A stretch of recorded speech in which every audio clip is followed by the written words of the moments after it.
Bueno, muy buenas tardes. Aquí estamos con otra de estas charlas que estamos empezando a organizar con colegas, con auxiliares de la justicia, hoy con un invitado muy interesante. Vamos a hablar un rato, así que lo hemos invitado y acá lo tenemos ya y lo presento a Horacio Viqueira. ¿Cómo andás, Horacio? ¿Cómo te va? Muy bien, perfecto. Gracias por haber venido. Al contrario, gracias por la Un invitación. honor tenerte, ahora que también estás muy en el tapete de la política.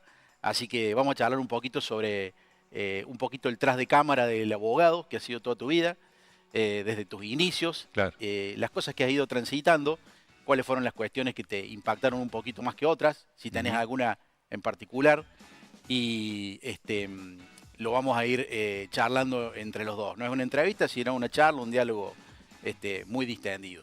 Perfecto. A los televidentes le quería decir, antes que nada, que bueno, este espacio comenzó con una charla, hemos traído gente muy interesante. La idea es, porque tengo algunos colegas que me están contactando, es abrir un poco el espacio, empezar a invitar prontamente a algunos otros colegas que a lo mejor no son tan conocidos. La idea es visibilizar un poco la tarea del abogado, contar los casos que no siempre pertenecen a abogados conocidos y pueden ser muy interesantes, y otros auxiliares de la justicia, como les venía diciendo anteriormente. También vamos a buscar la forma, como esto lo hacemos todo a pulmón, de que el que quiera y el que pueda hacer su aporte. Ya lo vamos a organizar con los chicos de la producción. Y por supuesto, un canal para que quien necesite o quien desee participar del programa se pueda contactar y participar. Así que bueno, charlamos un poquito, Horacio. Te pregunto, ¿dónde es tu origen? ¿Dónde naciste? ¿Tu familia? ¿A qué colegio fuiste? Contanos un poquito desde tu nacimiento, tu juventud, tu adolescencia. Bueno, soy nacido en Belleville, Ajá, departamento Unión, Ajá. 1952. Ajá. Y los estudios primarios los hice en Belleville. El secundario ya, mis padres, siempre estuvo el debate si fui yo o mis padres, fueron mis padres realmente, Ajá. que me inscribieron en el Liceo Militar General Paz. O sea, mira que vos. hice ahí el secundario, Ajá. los 5 años de secundario. Lamentablemente el día, más o menos el último día creo que fue, que estábamos haciendo lo que se llamaban las maniobras, ahí falleció mi papá. O sea que Mirá vos. tuve esa desgracia. Había tenido pérdidas de otros familiares, pero perder el padre a los 17 años es un poco duro, ¿no? Muy duro, sí, sí. Y bueno, después inicié ese año la carrera de abogacía. En esa época, En disculpa, el el liceo 69.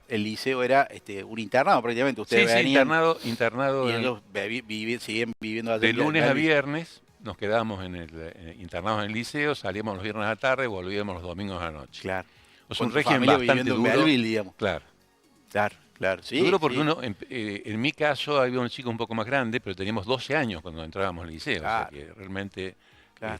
Y en esa época era un régimen bastante duro, digamos, en el sentido Claro.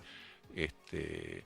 Exigente. Llamémosle, sí, exigente en términos de colimba, digamos, ¿no? Claro. Era una... Bueno, justo al finalizar, digamos, el periodo, me inscribí en la Facultad de Derecho. Eran épocas bastante convulsionadas, en el año 69. Ajá. Me recuerdo que el día que fui, había exámenes de ingreso. El día que fui a rendir el examen de ingreso, estaba tomada la facultad. Así Mirá que no vos, hubo... qué lindo. Y Lindo después, palabra. sí.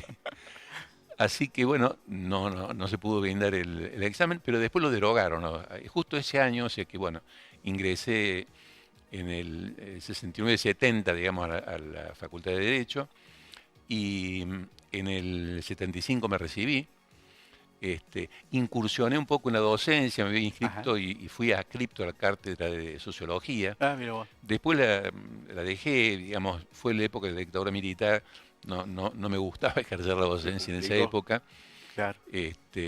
Así que bueno, esos son los principales. ¿Y el derecho, una cuestión de familia propia? ¿Qué te motivó Un poco, a estudiar derecho? bueno, en realidad mi padre estaba de alguna manera vinculado a la cuestión del derecho porque era escribano. Mira Y vos. aparte fue intendente de la ciudad de Belleville, con lo cual también un poco la doble cuestión de... Pero yo tenía una gran vocación, digamos, por los temas sociales y me interesaba por ahí estudiar alguna carrera más tipo sociología, pero que en ese momento no había en la Universidad Nacional de Córdoba.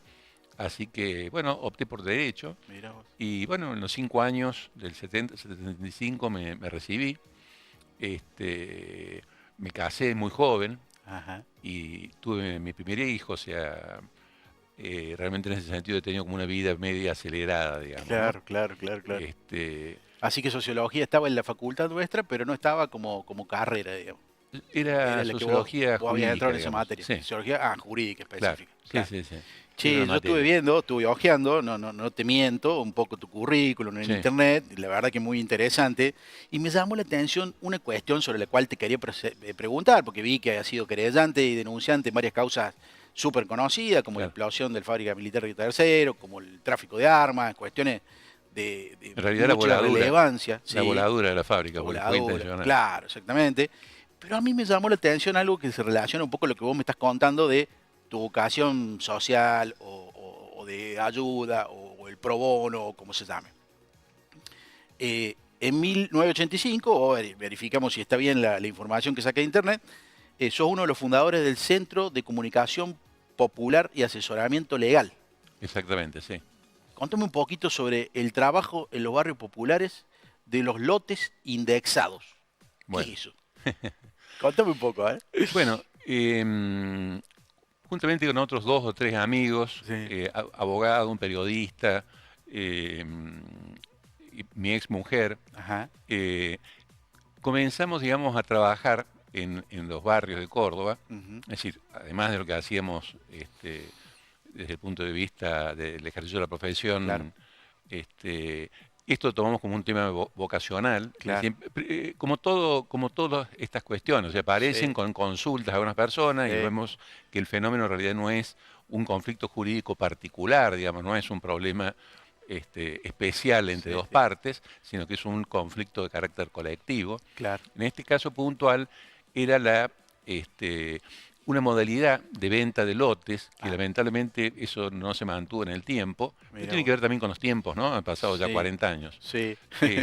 Donde los sectores, digamos, de clase media baja, los trabajadores, etcétera, accedían a lotes en la periferia de Córdoba, es decir, Ujú. rodeando lo que sería hoy la circunvalación, una gran cantidad de barrios, desde Parque Liceo, José Ignacio Díaz, te voy saltando un poco Barrio Sí. Comercial y Villa Libertador, Estación Flores, Barrio Matienzo, en fin, Esos la zona de formaban parte de Argüello, esos loteos. todos estos, exactamente, con Ajá, distintos inmobiliarias, había algunas inmobiliarias más importantes que otras, claro. Barrio Parque República, es decir, gente que había comprado el lote, que había construido la vivienda y que producto, es decir, el pacto, digamos, la forma de pago era a 10 años, Ajá. entonces con el problema inflacionario se producía un desfasaje entre lo que era el precio o el valor real del bien y las deudas que se iban generando, ¿no es cierto? Claro. Entonces, bueno, ahí comenzamos todo un trabajo de carácter colectivo con un grupo de abogados de manera vocacional, y vimos un poco la necesidad de generar una institución que de alguna forma fuera la impulsora de esto, que se llamó justamente Centro de Asesoramiento Legal y Comunicación Popular, Claro, CECOPAL, claro, claro. que todavía existe, está en Mira la vos, Avenida Colón al 1000. mira vos. Yo después con el tiempo, cuando resulté electo diputado nacional, etcétera, no es que me aparte, porque siempre inclusive Sí, seguimos sí, visitándolo, pero cercano. después creció mucho en otros temas también, o sea, en esos barrios algunos trabajadores sociales y gente vinculada, digamos, a la cuestión social, impulsaban bueno, lo que son las huertas comunitarias. Ah, también. Se generó un medio de comunicación Claro. en Villa Libertador, Ah, mira vos. que se llama Radio Sur, que tal vez la conozcas. Sí, En sí, le he Villa escuchado. Libertador es una Sí. radio popular bastante conocida, Ajá. tipo lo que sería Radio La Ranchada, ¿no es Claro, cierto? claro, De claro. esas características, Sí, sí. que también ahora digamos como que se ha consolidado un poco más, pero en ese momento era de gente del barrio, o sea, una radio digamos, en cuya programación participaban activamente los propios vecinos de la zona, ¿no? Claro, claro, claro. Así que bueno, sí, efectivamente fue una experiencia Mira vos importante qué interesante. y donde trabajaron muchas personas y bueno, jóvenes abogados que hicieron pasantías, en fin. Claro, claro, hicieron Bueno, su por primera. suerte ese tema, digamos, de Sí, los loteos logramos resolverlo positivamente. mira vos. Este, por supuesto, como en todos estos conflictos colectivos, con una conciliación, es decir, una Claro. revisión de los precios. Sí, sí, sí. En algunos casos se dio por pagado, porque el tema era que nosotros decimos, no son propietarios del lote o no intentan ser propietarios, sino que son verdaderos inquilinos de la tierra, porque pagaban una cuota y los saldos de precio le aumentaban a tal punto que si vos ibas en determinado momento a comprar un lote, era más barato comprarlo de nuevo que pagar la deuda. Claro, claro. ¿Se entiende? Claro, y no por intereses, sino porque la indexación producía este efecto, ¿no? Claro, un Y eran antecedente contratos tipos. de los créditos. Un antecedente similar a lo que Una cosa pasó similar, claro. en estas Pero cuestiones. imagínate vos la inflación Sí, sí, terrible. De la época del gobierno militar y de la época de Alfonsín, sobre todo en los últimos tiempos, es decir, no había... Entonces, bueno, se terminó en un acuerdo y después logramos una ley de escrituración donde muchísimos cordobeses escrituraron. Así que, bueno, fue un trabajo, te aclaro que con miles de personas, ¿no? Es decir, sí, me imagino que ha sido muy en muchos casos inmobiliarios iniciaron juicios, tuvimos que atender esos juicios, y en otros nos mantuvimos, digamos, en una situación de conflicto, pero sin llegar al plano judicial. Claro. Pero después, cuando se terminó esto, con intermediación también del gobierno provincial de ese momento, se resolvieron todos los problemas que había, el 100%, digamos. Claro, claro. Llegó un punto que se convirtió en un tema social muy grande. Claro, exactamente. Sí. Che, contame un poquito, si tenés ganas, del tema de las dos causas estas tan famosas, tan resonantes, tan importantes en las cuales participaste. La voladora, como decía vos bien recién, y la otra, el tráfico de armas, que vi que tuviste también alguna intervención ahí. Bueno, el tema fue así. Yo en el año 95 fui candidato a diputado nacional, resulté electo, año 95. En el mes, el día 3 de noviembre, se produce la voladura de la fábrica de Río Tercero.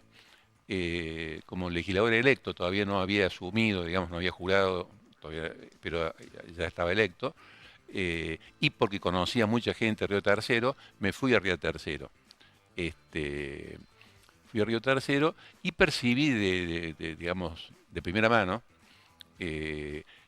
tanto los comentarios de las personas como lo que eso significó. Y de alguna forma asumí un compromiso, no escrito, pero sí personal, con esclarecer la causa, digamos, de esta situación. Y ahí se generó un movimiento, entre comillas, de personas más activas. Una de las personas más activas era la doctora Gritti, no sé si vos la conociste. Ella fue querellante en la causa y, entre otros, yo fui abogado con el doctor Auca Barbero, otro colega de Río Tercero, en la causa. Y a partir de la conversación con vecinos y fundamentalmente con trabajadores de la planta, empezaron a plantear que la forma en que se había producido este hecho, digamos, este incidente, llamémosle por ahora, tenía que haber sido programado, era algo intencional, es decir, no había sido producto de ningún hecho fortuito. Claro. Lo que parece. Y por otra parte apareció dentro del discurso gubernamental que esto tenía que ser, en ese momento el presidente era Menem, que esto era un hecho, era un accidente y que le exigía el periodismo que no planteara ninguna otra hipótesis, una cosa media rara, y salió además en algunos medios de comunicación, me acuerdo puntualmente el diario de Bahía Blanca, y no me recuerdo exactamente el nombre, pero es un diario conocido, Bahía Blanca, el diario más importante, como si fuera acá. Sí. Bueno, ahí salió una explicación, dice que la explicación decía que un montacarga que había en la zona había activado un proyectil y que ese proyectil había producido las explosiones y que había muerto 3 trabajadores.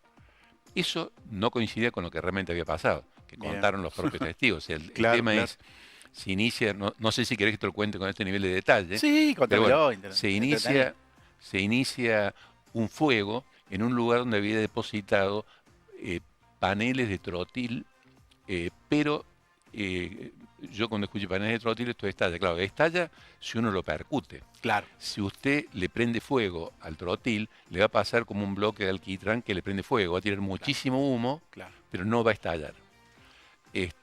Y acá lo extraño fue, y tampoco va a generar mucha llama, es decir, más que todo podría generar, primero, es muy difícil que se encienda. Sí. Y la prueba, bueno, después se hicieron una serie de pruebas que demostraron eso, claro, las pericias. Sí, sí. Y lo cierto es que la secuencia fue 9 de la mañana ese día 3 de noviembre, se inicia el fuego en lo que se llama planta de carga, que en realidad estaba desactivada hacía mucho tiempo, sí. Y que las autoridades de ese momento, fabricaciones militares, habían pedido que se limpiara el lugar, se moviera, llegó este tema de la mulita, pero de estar en un lugar, llamémosle una especie de galpón sin mucha actividad, se pusieron a hacer actividad, a mover tarros, etcétera. Que yo creo que fue una forma de tratar de encubrir y de generar esta idea de que el montacarga con la chispa, porque ahí surgieron todas las hipótesis, que fue una chispa el montacarga, que un montacarga chocó el trotil, bueno, distintas hipótesis vinculadas, digamos, a este hecho de que apareciera esta mulita ahí, porque supuestamente iba a haber una visita de gente interesada en comprar en la fábrica. Una cosa también muy rara, porque no había ninguna visita programada, ni nada, absolutamente nada. Claro. Entonces, bueno, lo cierto es que empieza este fuego allí. El fuego, digamos, después de unos 10 minutos, entre 10 y 15 minutos, no es que se expanda, sino que aparece está la planta de carga acá, es decir, el lugar donde estaba el trotil vencido, digamos, era como el residuo, no era trotil que había sido sacado porque ya estaba vencido, y después había unas plantas allá, no plantas, sino galpones, de expedición y suministro, donde había gran parte de materiales, ahí sí, de munición, pólvora, y en menor medida algo de armamento. Bueno, la cuestión es que se inicia una explosión en estos lugares, sí, y después se reproducen una serie de explosiones. Una cadena, claro. El tema de cómo de acá a una distancia, no recuerdo con exactitud, pero como de 300 metros, se podía producir. Muchísimo, entonces, claro. ¿Esto qué significó? Con este incendio, todos los trabajadores huyeron del lugar, muchos vecinos se sintieron las sirenas, se fueron del lugar, pues si no hubiera sido una masacre tremenda. Claro. No sé si vos viste imágenes. Fue como una alerta el incendio. El incendio fue una alerta. Menos mal. Se fue toda la gente de la planta, chicos de las escuelas vecinas, o sea... Yo recuerdo eso, lo que fue la noticia, ver claro. Las imágenes, ¿no? Era un pueblo que había pasado una guerra. Se probó, tendría que explicarte largamente todo lo que fue la causa, una causa fenomenal, pero se probó que para encender el trotil se necesita un poder calórico realmente muy, muy importante que no existía en ese momento. Entonces se probó con distintos mecanismos, las chispas, se le puso una llama pequeña, no produce nada, en el mejor de los casos lo ablandaba un poco el trotil. Claro. Se le puso, dice, no pueden ser el efecto lupa, distintas hipótesis. Se le puso brasas, hasta lo más disparatado por las dudas para descartar. Un pucho, dice, no puede ser un pucho, bueno, un pucho, claro. no pucho, sino directamente brasas ardientes en ese lugar. Entonces, la única forma de encenderlo, en las pericias se hizo esto, a distancia, por supuesto, se les prendió fuego, se puso un combustible, se les prendió fuego y quemaron de la forma que te comentaba recién. Claro, es decir, claro. Echaron mucho humo negro, poca llama, parecía como que se apagaba y se volvía a encender, como si fuera, como te dije recién, el Kitran. Sí. O las gomas que prenden, encienden a veces pero las manifestaciones. No explotaba, exactamente, como las cubiertas, o sea, mucho humo y poca llama. Claro. Exactamente el mismo comportamiento. Claro. Se quemaron, estuvimos ahí horas en la pericia, no pasó nada. Claro. La única forma de que estallara era poniéndole lo que se llama un iniciador, claro. Es decir, un elemento que le dé inicio, es decir, es un golpe fuerte, digamos. Un percutor o lo que sea, claro. Claro, que produce, que es el sistema de la bala, de la bala, ¿no es cierto? Que además tiene que estar la pólvora en el caso de la bala cerrada a presión, porque si claro, no, porque si no sería extremadamente peligroso. En ese caso es la espoleta, ¿no es cierto? Claro. En la punta de una munición va la espoleta, ahora sacás la espoleta, y por más que vos la golpees y demás, la munición no va a explotar, porque si no vivirían volando los camiones que transportan estos elementos, ¿cierto? O sea, che, te veo el nivel de involucramiento y cómo aprendiste y te acordás cada detalle de la causa. Me acuerdo a mí las causas que uno tiene y cómo las vive, ¿no? Las causas realmente, por más que son especialidades, cuestiones que uno no tenía el mínimo conocimiento cuando las fueron muchos años. Yo, la verdad, he perdido por allí estos últimos años, pero fueron como 20 años de causa. Que después se tenía que contar lo que fue el proceso. Claro. Las idas y venidas. Me imagino. No, sí, además algo supimos, por lo menos nos enteramos. La actuación del conjuez Esteves de Río Cuarto, que fue un bochorno. no sé si vos te recordás, él sobreselló a todos. Me acuerdo que era todo una cosa. Después los fundamentos eran copiados, todavía no existía la inteligencia artificial, pero había copiado de un pionero. El manual del vago. ¿Te acordás de eso? El rincón del vago. El rincón del vago. Había texto entero copiado del rincón del vago. Esa era la argumentación que había tomado para estar en contra de la pericia. En definitiva, pueden decir, bueno, pero ¿por qué lo hicieron volar? Y bueno, porque la fábrica de Río Tercero le hicieron cumplir un papel lamentable. Claro. Fue la institución, digamos, que le sirvió al gobierno de ese momento para mandar todos los elementos que se vendieron o se contrabandearon, porque en realidad fue un contrabando, la otra causa, digamos, la causa del contrabando, a Croacia, mandaban cañones, morteros, municiones, supuestamente todo para ser reparado y recondicionado, y en realidad los preparaban para mandarlos a Croacia. Claro. En la última etapa directamente iban desde los cuarteles militares, hubo un operativo muy grande, que creo que fue en el año fines del 94, principios del 95, donde directamente hubo como 100 contenedores que partieron de distintas unidades del ejército al puerto de Buenos Aires, pero eso era como facturado como que había salido de Río Tercero. O sea, entonces, ¿cuál era el problema? No había manera de devolver todos esos elementos. Entonces, una de las posibilidades, que es bastante habitual, esto de la quema de algunos archivos, era producir un incidente que le permitiera decir, no, mire, a la contraparte, digamos, los croatas, o a los propios jefes militares que habían mandado sus elementos supuestamente para ser reparados en Río Tercero, no había forma de justificar eso, lo intentaron hacer, no pudieron, porque había, entre otras cosas, unos obuses que se llaman Otomelara, que eran importados, y que no hay forma de fabricarlos aquí. Hubo intentos, o sea, se probó en la causa que ellos intentaron hacer muletos, digamos, de esos elementos. Bueno, ahí digamos como que muchas de estas cosas nosotros las incorporamos en la causa del contrabando, que terminó con un, digamos... Totalmente conexa, digamos. No condena, porque en realidad después, sí, nosotros planteamos que había conexidad, pero bueno, en definitiva estuvieron las dos causas en paralelo. En la causa del contrabando, Menem fue condenado, hubo un recurso de casación que terminó en la Corte, y la Corte en esos fallos bochornosos dijo, bueno, por el transcurso del tiempo lo dejó impune.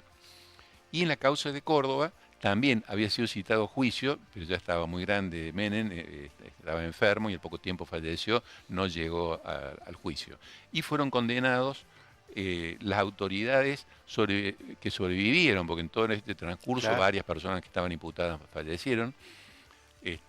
Dos jefes que eran aquí de Río Tercero, las máximas autoridades de Río Tercero, y otros dos que eran las máximas autoridades de fabricaciones militares centrales.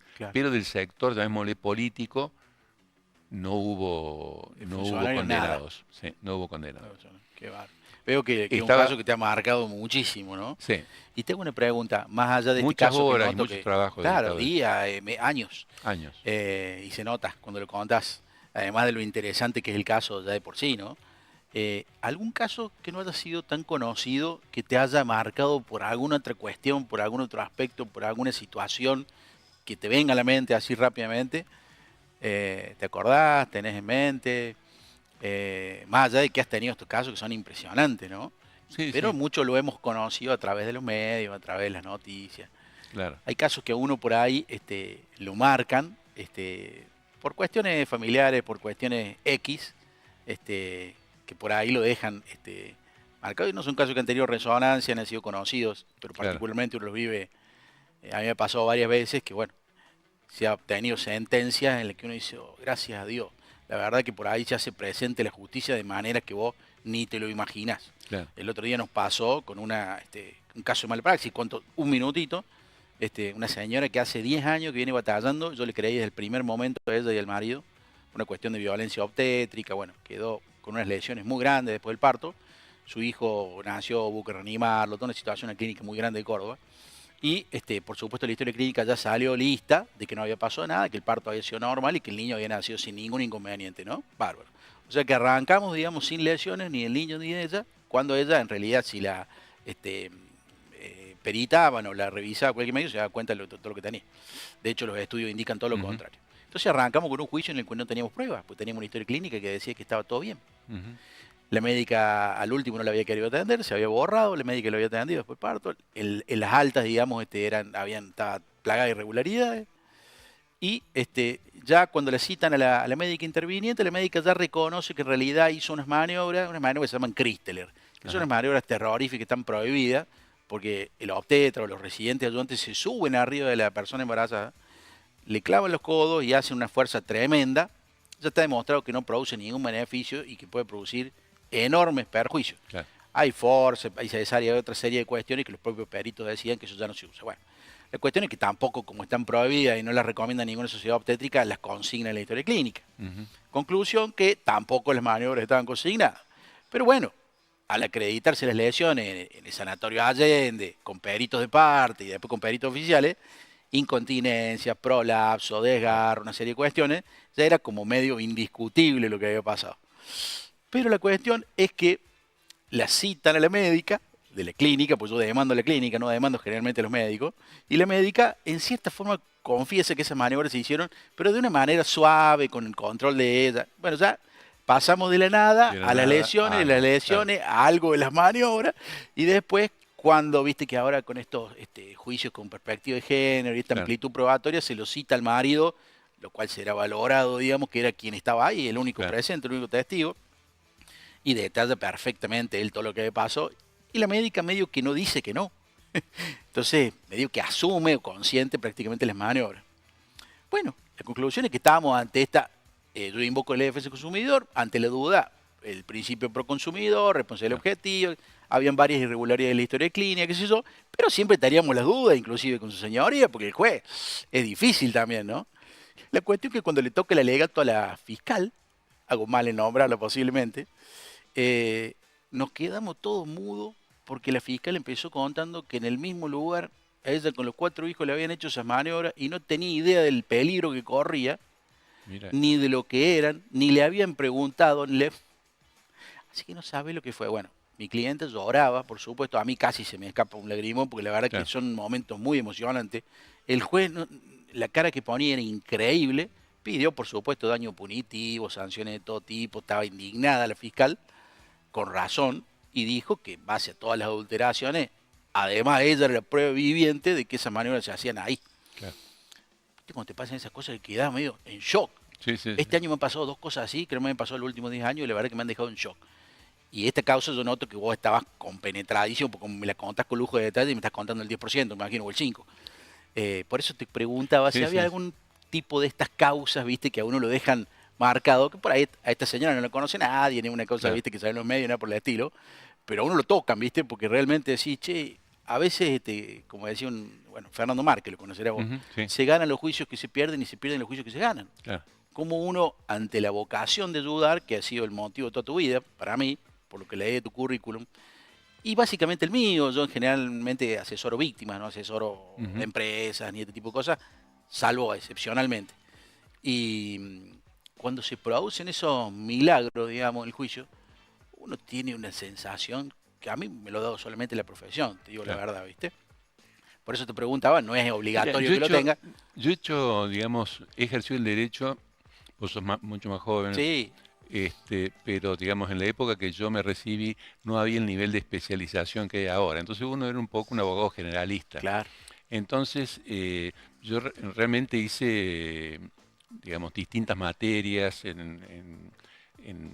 tanto en la provincia como a nivel federal, y he tenido causas importantes con suerte diversa, pero de estas causas individuales, yo diría que por allí lo que más me impactó no eran tanto el proceso, sino por allí el reclamo o sea, las injusticias que uno con el pleito trataba de remediar. Puntualmente en los últimos tiempos, una serie de juicios que tuve o sea, este tema de los discapacitados que les están quitando las pensiones no es nuevo. En la época de Macri ya se había realizado esto. Y me tocó defender a personas que estaban en muy malas condiciones, que le habían quitado las pensiones, en malas condiciones físicas, o sea, personas que habían sido contagiadas, por suerte no con HIV, pero con hepatitis C, que también es una enfermedad muy grave. y que produce un fuerte deterioro, digamos, del organismo, porque se trataba de personas hemofílicas que les habían dado en los 90 medicamentos contaminados. O sea, fue una situación, o sea, yo no estuve en la cuestión central que se dilucidó en Buenos Aires, pero sí atendí estos casos aquí en Córdoba, ¿no? Que si bien son casos individuales que parece un poco lo que decías vos, de poca relevancia desde el punto de vista de, digamos, de la complejidad de lo jurídico o lo procesal, sí es muy impactante porque lamentablemente no es que planteé los amparos y se allanó el Estado, sino que no llegó a la Corte porque al final no presentaron en términos, digamos, la queja, pero o desistieron de la queja, pero habían sí planteado recursos extraordinarios. Sí, imagínate, estuve con litigando 2 o 3 años. Ah, 2 o 3 años, claro. Imagínate, Pero en causas que no tienen claro. que no tienen un gran, o mejor dicho, no es que no tengan un gran valor, no tienen valor económico. Claro, claro. Entonces, o sea, que uno también los hace, y bueno, ahora se está repitiendo la misma situación, ¿no? Pero en los últimos tiempos he tratado de evitar incursionar, digamos, en temas muy conflictivos, porque la verdad, por una cuestión de personalidad, me involucro demasiado en los temas, así que me estoy dedicando a declaratorias de heredero, conflictos, algún divorcio por ahí cuando no hay mucho conflicto, porque realmente estamos en una sociedad muy conflictiva, es a veces muy difícil satisfacer todo lo que el cliente... Y en ese sentido también soy muy honesto en cuanto a contarle un poco los riesgos de los pleitos, los tiempos de los pleitos y tratar de generar instancias de conciliación que a mucha gente no le gusta. Sí. Me ha pasado, digamos, que he ido a audiencia para intentar acordar cosas en juicios que no tienen una gran relevancia desde el punto de vista económico, y sin embargo, bueno, las partes quieren seguir litigando. Y se buscan otro abogado que por allí tiene más interés de llevar adelante un pleito, pero sí. A mí francamente, salvo, lo considero un poco la última herramienta que queda, ¿no? Si se puede llegar a acordar algo, me parece que hay que hacerlo. Sí, es verdad. Pero he tenido muchas causas de tipo, se ha hecho también derecho laboral, con suerte diversa, tanto en la provincia como a nivel federal. O sea, he trabajado mucho, o sea, cuando venía para acá venía pensando... Has hecho un derecho social, medio alternativo, ¿no? No el derecho común, por lo que veía por lo menos en los primeros años. He tenido causas, no hace mucho tiempo, vinculadas a conflictos societarios. Te reitero, no soy experto, sí, pero bueno, les he llevado bien a las causas y he resuelto positivamente muchas causas, ¿no? Bueno, salimos un poquito... Lo que no he hecho es derecho penal, es decir, el tema de la persona presa, ejercer de defensa, he sido sí querellante en causas, como esta que estuvimos hablando recién, o causas de derechos humanos. Estuve en una de las causas más grandes de la causa de la Perla, digamos, conocido como causa de la Perla, era abogado de una de las familias de las víctimas, pero no me he dedicado al penal justamente por eso, porque realmente a mí ir a Bower ya de por sí me produce... Te mata. Sí, no me sentiría cómodo, digamos, defender a alguien, o sea, es absolutamente legítimo, ¿no es cierto? Pero alguien que uno sospecha que realmente hay una culpabilidad, merece toda la defensa y las garantías, pero no, como que no me da mucho para... Y por otra parte, defender a víctimas, que también las hay a montones a veces detenidas injustamente, también es duro porque ese nivel de ansiedad de la persona, más familiar y demás, termina siendo muy... Sí. Tenés que ser una persona muy, como, no digo fría, pero muy firme, digamos, en la cuestión intelectual, como para sostener esas... Tener un carácter, un carácter distinto. Particular. Estuviste detenido en los procesos, ¿verdad? O sea, ¿unos días o no? En mi juventud de estudiante universitario, producto de distintos acontecimientos, yo cursé justamente en la etapa 70-75. O sea, te das cuenta lo convulsionado toda esa etapa. Entonces, en los primeros años, 71, 72, que era, digamos, la época posterior al Cordobazo, todo este tipo de situaciones, detenciones en asambleas universitarias. Claro, claro, claro. El problema, digamos, de que cuando te detienen por una de estas causas, 24 horas, 48 horas, pero te detienen una causa, después hay alguna otra cuestión, te van y te buscan y te vuelven a detener. Y la Y después ¿no? me detuvieron, esa sí fue una cosa más grave, no me detuvieron, me secuestraron en el 76 y me llevaron al campo de Rivera. Por suerte, al poco tiempo salí, porque hay mucha gente que de allí la derivaron a La Perla y no se sabe más nada de ellos, o a la penitenciaría, y estuvieron muchísimo tiempo detenidos. Por suerte en mi caso, el periodo de secuestro fue corto, pero bueno, son cosas fuertes de la vida, sí, ¿no? me imagino, la incertidumbre solamente estar ahí, una cosa. No, eso es terrible, ¿no? Sí, yo recuerdo bien como uno, primero, la percepción de que estabas olvidado fuera de, es decir, estar sin fuera ninguna garantía fuera del mundo, pero al mismo tiempo escuchar el mundo. Yo me recuerdo, escuchaba la música de Cuarteto, porque esto es cerca del cementerio de San Vicente, ubicado donde está la... Sí. Bueno, y también cerca del río. Yo la verdad que fui un par de veces, pero obviamente no me gusta mucho, volver ahí. Y había unas dragas que se ve que sacaban arena del río. Entonces yo escuchaba las dragas. Digo, mirá vos el mundo y uno ahí metido de manera, entre comillas, clandestina y legal, sin poder sin hacer saber, nada. Claro. Sin saber qué te iba a pasar, porque el comentario, digamos, estábamos vendados, en mi caso estaba esposado, tirado en una colchoneta, y los comentarios eran, bueno, acá o vas a La Perla o vas a la penitenciaria, o sea, duro. Tremendo, muy tremendo. Duro, ¿Cuántos días estuviste ahí, si recordás? Y unos 20 días más o menos. Bastante. No sé. ¿Cómo ves la política hoy? ¿Estás en esta nueva alternativa, en este nuevo andarivel para oxigenar un poco Córdoba? Claro. Y hay un momento, yo digo, en la humanidad muy particular, ¿no? Digamos, donde hay una tremenda concentración de la riqueza en manos de muy poca gente, producto más que de producir bienes, producto de la especulación financiera.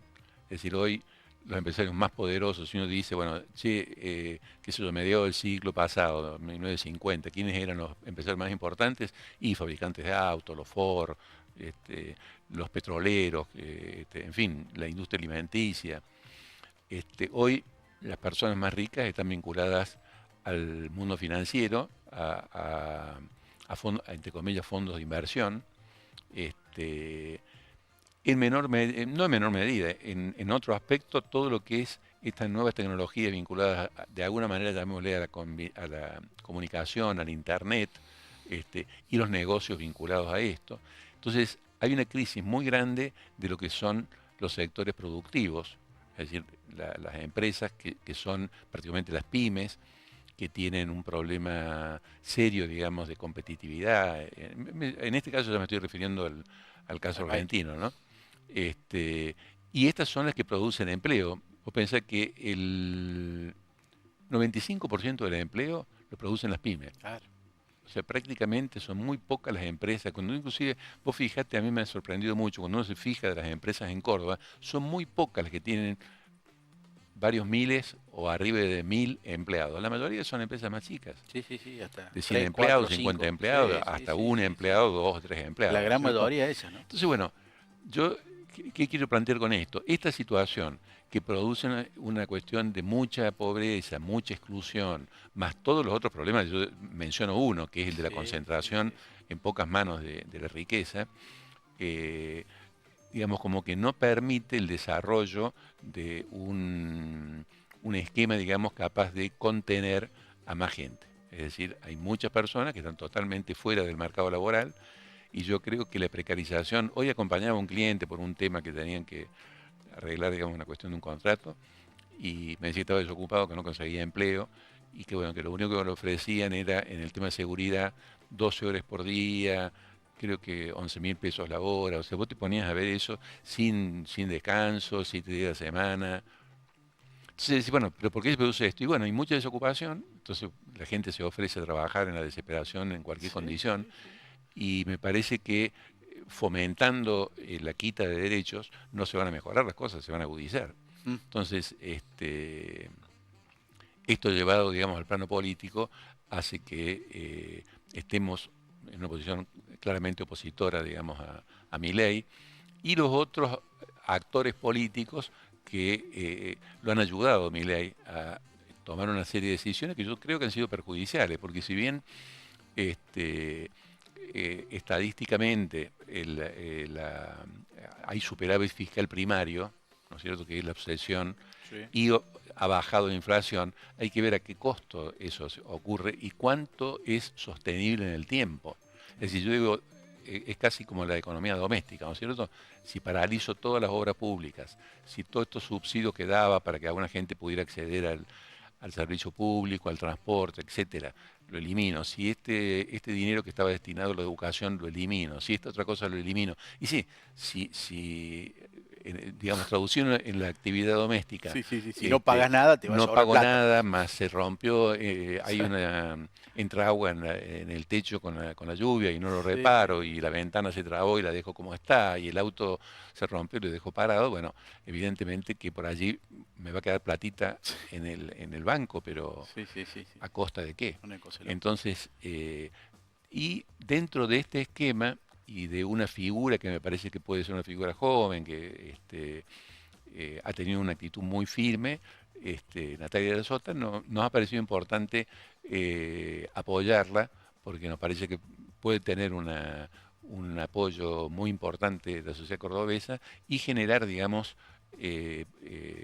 como figura ella, la posibilidad de construir, digamos, o de aportar a la construcción de una alternativa a nivel nacional pensando en el 2027. Claro. Así que bueno, por esa razón estamos ahí. La verdad que lo felicito porque desde mi punto de vista, humildemente, hacía falta algo así para Córdoba y para el país también, ¿no? Porque claro, después en la Cámara de Legisladores Nacionales se define casi todo, ¿viste? Exacto. Que hoy es lamentablemente el Poder Ejecutivo, más después del 27, creo que se va a tener que gobernar de ese espacio más que del Ejecutivo.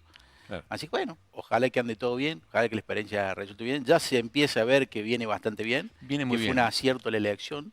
La idea. Le hemos acompañado mucho y... Gracias por invitarme, en lo que puedo, hermanito, estoy. Así que... Perfecto. Pero te digo, yo le he acompañado en el interior particularmente, en algunos lugares de capital, y tiene muy buena receptividad. En general no hay rechazo de la gente, cosa que me ha llamado la atención. Yo al principio le preguntaba, en muchos lugares hace caminatas por zonas céntricas, digamos, de los pueblos y demás, y por supuesto, hay mucha gente indiferente, pero no la atacan, no la insultan, ni mucho menos, que a veces uno ha visto en campañas electorales donde te gritan de todo. Y al contrario, gente que se para, que se pone a conversar con ella, que bueno, recuerda, más allá de la opinión que cada uno pueda tener de la Sota, lo recuerdan porque objetivamente hizo obras como las viviendas, las escuelas, en fin, que mucha gente le reconoce. Y bueno, está en la memoria, ¿no? Sí, se le ve cómoda ella también, ¿no? Se sabe desenvolver y me parece que tiene claro aparte el eje. Porque le escuché el otro día cuando me invitaste y me pareció bastante bien. Es un poco lo que uno está pensando, ¿no? Con sus matices, cada uno tiene sus cosas. Con el papá yo coincidí en un 50%, pero me parece que con ella coincido en bastante más. Claro. Por lo menos en lo que le escuché. Y que bueno, como ella misma dice, cambian los tiempos, ¿no? Es decir, hay una nueva realidad, tenemos realmente un gobierno que para mí resulta peligroso hasta para la soberanía nacional, porque esta cuestión de que ahora el Tesoro norteamericano se meta a manejar la cuestión cambiaria en la Argentina es muy preocupante, porque hay que verlo también a cambio de qué viene todo eso. Gracias a Dios Trump lo mandó a ganar las elecciones, o sea, gracias a Dios nos priorizó a nosotros como ciudadanos, ¿no? Porque ese fue el mensaje que yo traje el otro día de la reunión. En la reunión no hubo ningún acuerdo, o sea, no plantearon nada públicamente, me refiero, Trump no dijo nada, pero hoy salieron de nuevo con que van a dar un swap de 40 mil millones de dólares, ¿viste? Pero es toda una historia como para tratar de sostener esto hasta el día 26, que no se desate la inflación, pero que desate la devaluación y acompañado de eso la inflación, ¿no es cierto? Pero la inflación en 2 puntos, como está este mes, y en el término del año van a estar arriba de los 30 puntos, sigue siendo elevadísima. Era la inflación que hoy lo escuchaba y es objetivo, que había en la época que estaba Guzmán como ministro. Pero además te cuento una cosa que nadie tiene en cuenta.